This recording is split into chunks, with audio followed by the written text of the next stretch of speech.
Greetings all on this sunny Good Friday. It's Claudia Manchanta, Radical Herbalist, and I've just spotted some three-cornered leek at the end of my road, and I was just going to show you a bit about how to identify it and talk a little about it. So the first thing I'm going to say about looking at this three-cornered leek is that it mustn't get confused with other plants such as snowdrops or bluebells. If in doubt, leave it out. But one of the ways of telling it is that when you I'm going to take a leaf, the front side of the leaf is smooth, the back side of the leaf has a ridge on it, and if you can see, it's called three-cornered leek because it actually has three corners with a central hole in it. Let me just see if I can focus in on that. There you go. So it's got the three corners. And another way of identifying it, oh yeah, it also smells really oniony, and the oniony smells are essential oils called allyl sulfide or sulfur volatiles, and the actual smells in all of these onion plants inhibit bacterial growth in the gut, like E. coli and other enteropathic bacteria.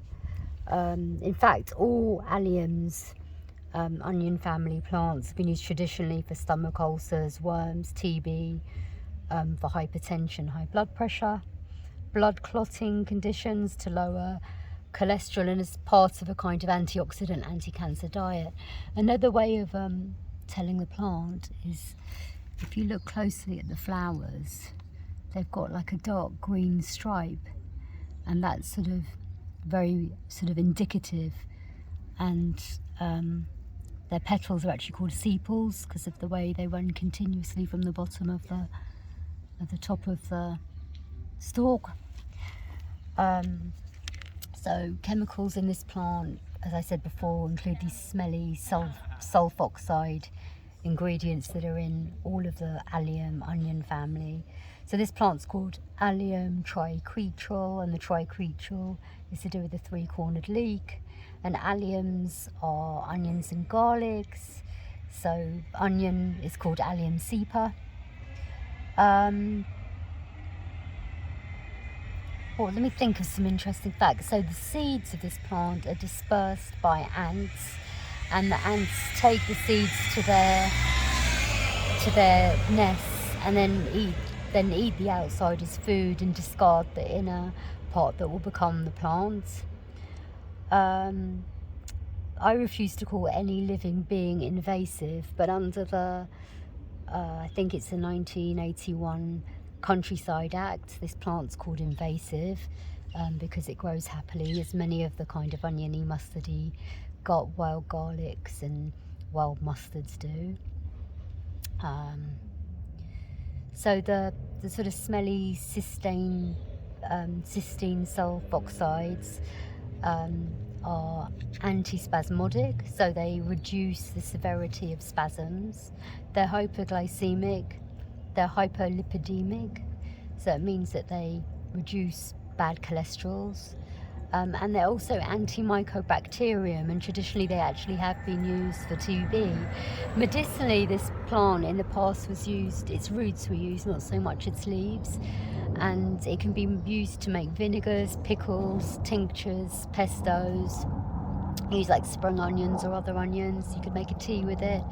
I think if people are prone to kind of gut upset from garlic and raw onions, it's best to cook it.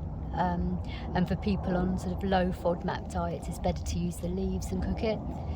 An interesting fact is that the cysteine sulfoxide in this plant can actually cause red blood cells to split in ruminants like cows, and so it's a plant that's cautioned for sort of cattle to eat a lot of, like sheep and cows. And also apparently it's toxic to cats and dogs, so you don't really want your animals eating like large amounts of this. Other chemicals in the plant include furanol saponins in the leaves, which are antimicrobial and anti-inflammatory. They have these flavonoids and flavanol chemicals called triquestricides.